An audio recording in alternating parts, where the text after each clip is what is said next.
ایک نور کے پیکر کو دیکھا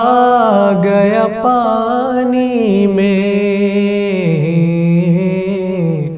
اعوذ باللہ من الشیطان اللعین الرجیم، بسم اللہ الرحمن الرحیم۔ اللہم صلی علی محمد و آل محمد وعجل فرجہم۔ حضرات مومنین کرام، السلام علیکم۔ اس وقت حسینی چینل کی جانب سے اور اپنی جانب سے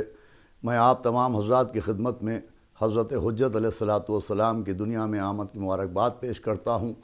15ویں ماہ شعبان وہ تاریخ ہے کہ جس تاریخ کو اللہ نے اپنے آخری حجت سے منسوب کیا ہے، اور وہ حجت کہ جس کا وجود صرف عقیدت سے تعلق نہیں رکھتا بلکہ جس کا وجود پوری کائنات کی ضرورت سے تعلق رکھتا ہے۔ ضرورت اس لیے ہے کہ پیغمبر اسلام جناب احمد مجتبیٰ حضرت محمد مصطفیٰ صلی اللہ علیہ وسلم کے ساتھ سلسلہ نبوت اور سلسلہ رسالت کا خاتمہ ہوا ہے، مگر سلسلہ ہدایت کا خاتمہ نہیں ہوا ہے۔ چنانچہ قرآن گواہی دے رہا ہے کہ بسم اللہ الرحمن الرحیم، انما انت منذر ولکل قوم ہاد، کہ میرے حبیب، میرے نبی، آپ ڈرانے والے ہیں، آپ نظارت کا فرض انجام دینے والے ہیں، اور ہر قوم کے لیے ایک ہادی ہوگا۔ یہ اللہ کا وعدہ ہے کہ کوئی قوم، کوئی قبیلہ ایسا نہیں ہے جس کے لیے اللہ نے ہدایت کا انتظام نہیں کیا ہے، اور ہر قوم کے لیے ہدایت کا انتظام ہونا یوں بھی لازم ہے کہ اگر قوم کے لیے کوئی ہادی نہیں ہوگا تو پھر ان کی گمراہیاں اور ان کے گناہوں کے لیے خود ان کے پاس ایک جواز و بہانہ ہوگا۔ لہٰذا اللہ نے ہر دور میں اپنی ہی جانب سے ایک ہادی کا انتظام کیا۔ 1,24,000 پیغمبروں کے بعد جناب امیر المومنین حضرت علی بن ابی طالب علیہ السلام سے سلسلہ امامت کا آغاز ہوا، اور 15ویں ماہ شعبان 256 ہجری جمعہ کے روز طلوع سحر کے وقت آخری حجت، جن کا نام نامی بھی پیغمبر اسلام کے نام کے اوپر ہے اور جن کی کنیت بھی پیغمبر اسلام کی کنیت ہے، چنانچہ احادیث میں موجود ہے کہ حضرت حجت علیہ السلام کا نام نامی محمد ہے اور ان کی کنیت ابو القاسم ہے۔ وہ ہمارے آپ کے 11ویں امام حسن عسکری علیہ السلام کے فرزند ہیں۔ ان کی والدہ حضرت نرجس خاتون ایک بہت مقدس خاتون تھیں، ان کا سلسلہ بھی انبیاء کرام سے جا کے ملتا ہے، ان کا نسب بھی انبیاء کرام کے نسب سے تعلق رکھتا ہے، اور ان کی دنیا میں آنے کی 15ویں شعبان تاریخ ہے، لیکن اس کی شب میں جناب حکیمہ خاتون جو 10ویں امام علیہ السلام کی دختر اور امام حسن عسکری علیہ السلام کی پھوپھی تھیں، ان کو امام حسن عسکری علیہ السلام نے اپنے بیت الشرف میں طلب کیا اور فرمایا کہ آج آپ کی ضرورت ہے، اس لیے کہ آج نرجس خاتون کے ذریعے اس دنیا میں اللہ اپنی آخری حجت کو بھیجے گا۔ جناب حکیمہ خاتون فرماتی ہیں کہ جب میں نے نرجس خاتون کو ملاحظہ کیا تو ان میں وہ آثار نظر نہیں آ رہے تھے جو ان خواتین میں نظر آتے ہیں جن کے ہاں ولادت ہونے والی ہوتی ہے۔ جب حکیمہ خاتون نے یہ بات امام حسن عسکری علیہ السلام سے بیان فرمائی تو آپ نے فرمایا کہ پھوپھی جان، اللہ نے آخری حجت کی حفاظت کے لیے وہی انتظام کیا ہے جو حضرت موسیٰ کی حفاظت کے لیے کیا تھا۔ جس طرح سے حضرت موسیٰ کی والدہ کو دشمنوں کے شر سے محفوظ رکھنے کے لیے اللہ نے ایک مخفی انتظام کیا تھا کہ کسی کو یہ گمان بھی نہ ہونے پائے کہ ان کے ذریعے کوئی بچہ دنیا میں آنے والا ہے، اسی طرح سے نرجس خاتون کے لیے بھی اللہ نے انتظام فرمایا ہے۔ جناب حکیمہ خاتون فرماتی ہیں کہ 15ویں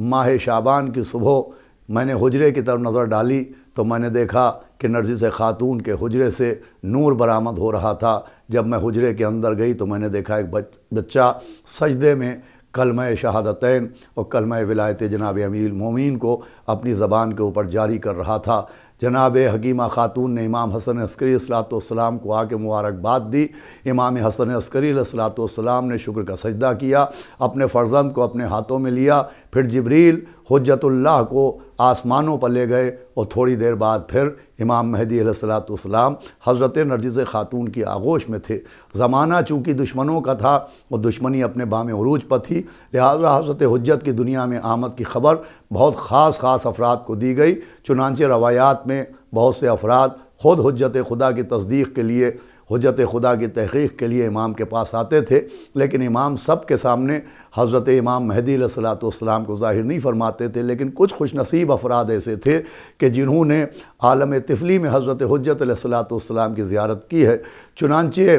احمد ابن اسحاق جو امام کے 11ویں امام علیہ السلام کے بڑے خاص صحابی تھے، وہ اور کچھ افراد جب امام مہدی علیہ السلام 3 برس کے تھے تو امام حسن عسکری علیہ السلام کے بیت الشرف پہ حاضر ہوئے، اور ان کے دل میں خیال تھا، احمد ابن اسحاق کہتے ہیں کہ میرے دل میں خیال تھا کہ میں امام حسن عسکری علیہ السلام سے پوچھوں کہ ان کے بعد امام زمانہ اور ہدایت کا ذمہ کس کے پاس ہوگا، امام زمانہ کون ہوں گے۔ احمد ابن اسحاق اس بات کو، اس خیال کو لے کے جب حضرت کے گھر میں داخل ہوئے اور 11ویں امام کو سلام کیا تو سلام کا جواب دینے کے بعد 11ویں امام نے فرمایا کہ احمد ابن اسحاق، تم جو سوچ رہے ہو ابھی میں تمہارے اس خیال کو مشکل کر کے دکھاتا ہوں۔ یہ کہنے کے بعد 11ویں امام ایک حجرے میں گئے اور ان کے کاندھوں کے اوپر ایک 3 برس کا نہایت نورانی اور خوبصورت بچہ جس کے گھنگرالے بال تھے، جس کے داہنے رخسار کے اوپر ایک تل تھا، اس کو لے کے برآمد ہوئے اور کہا احمد ابن اسحاق یہی تمہارے امام ہیں اور یہی اللہ کی آخری حجت ہے۔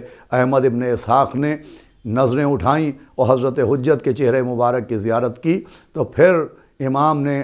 امام مہدی علیہ السلام سے کہا کہ میرے لال ان سے گفتگو کرو تاکہ ان کے یقین میں اور اضافہ ہو جائے۔ تو 3 برس کے سن میں 12ویں امام علیہ السلام نے احمد ابن اسحاق اور کچھ معتبر اصحاب امام کی جانب دیکھ کے فرمایا کہ انا حجت اللہ و انا بقیت اللہ، اللہ کی حجت بھی میں ہوں اور اللہ کا بقیہ جس کا قرآن میں اللہ نے وعدہ کیا ہے وہ بھی میں ہوں۔ اس کے بعد بھی کچھ اور روایات ملتی ہیں کہ جب حضرت حجت علیہ السلام 5 برس کے تھے تو لگ بھگ 40 اصحاب امام کے پاس آئے جو معتبر ترین اصحاب تھے، انہوں نے بھی حضرت حجت علیہ السلام کی زیارت کا شرف حاصل کیا، اور جب انہوں نے حضرت حجت کی زیارت کی تو زیارت کے بعد امام حسن عسکری علیہ السلام نے 12ویں امام کو ایک پردے کے پیچھے بھیجا اور کہا ان کو آج کے بعد کوئی اسی وقت دیکھے گا جب حکم خدا سے ان کا ظہور ہوگا۔ اس کے بعد ایک غیبت صغریٰ کا سلسلہ ہے جس میں 4 نائبین امام سفراء امام تھے جن کے ذریعے لوگ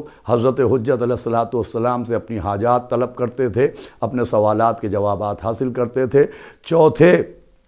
نائب امام سفیر امام علی ابن محمد صبنی کے دنیا سے جانے کے بعد یہ سلسلہ نیابت اور سلسلہ سفارت ختم کر دیا گیا، اور حضرت حجت غیبت کبریٰ میں ہیں، انشاءاللہ حکم خدا سے وہ ظاہر ہوں گے، اور جس طرح سے دنیا ظلم و جور سے بھر گئی ہے اسی طرح سے حضرت اسے عدل و انصاف سے پر کریں گے۔ ہماری آپ کی ذمہ داری ہے کہ اس تاریخ میں مسلسل حضرت حجت علیہ السلام کے فضائل سے لوگوں کو آشنا کرتے رہیں اور خود بھی امام زمانہ کی معرفت حاصل کرتے رہیں، اس لیے کہ حدیث پیغمبر ہے کہ بسم اللہ الرحمن الرحیم من ماتا ولم یعرف امام زمانہ ہی ماتا میتۃ جاہلیہ، کہ جو امام کی معرفت کے بغیر، امام زمانہ کی معرفت کے بغیر مر جاتا ہے اس کی موت جاہلیت کی موت ہوتی ہے۔ اب معرفت کے حاصل کرنے کے لیے جہاں کتب بینی ضروری ہے، جہاں احادیث و آیات قرآنی سے واقفیت ضروری ہے، جہاں تفسیر معصوم کا پڑھنا ضروری ہے، وہیں یہ 14 شعبان کا دن گزر کے جو 15ویں شعبان کی شب آتی ہے، اس میں جو محافل ہیں، جو قصیدہ خوانیاں ہیں،